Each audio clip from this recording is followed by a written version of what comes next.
Du matériel vieillissant, un produit qui ne se vend pas très bien sur le marché et des retards de livraison.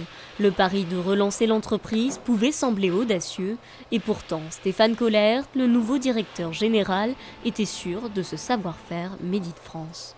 Dans un premier temps, nous, on a adapté les effectifs au chiffre d'affaires de la société au moment de notre prise. Donc c'est ce qui nous a amené à reprendre uniquement 83 salariés sur 140, quasiment 145 personnes à l'époque.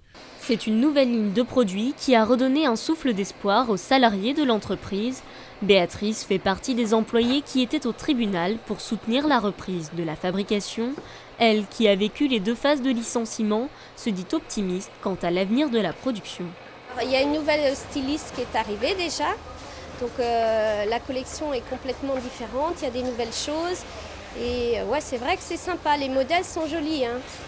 On part sur autre chose. On a vraiment tourné la page en fait. Les salariés qui faisaient partie de Texier et ça, maintenant font partie de Maison Texier. Dans notre tête et dans notre esprit, c'est différent, c'est 2 sociétés distinctes en fait. Depuis la reprise en mars, 28 personnes supplémentaires ont été embauchées en CDD afin de rattraper le retard de l'entreprise sur certaines commandes. L'activité de Maison Texier étant aujourd'hui à nouveau en hausse, une partie de ces embauches se transformeront en CDI.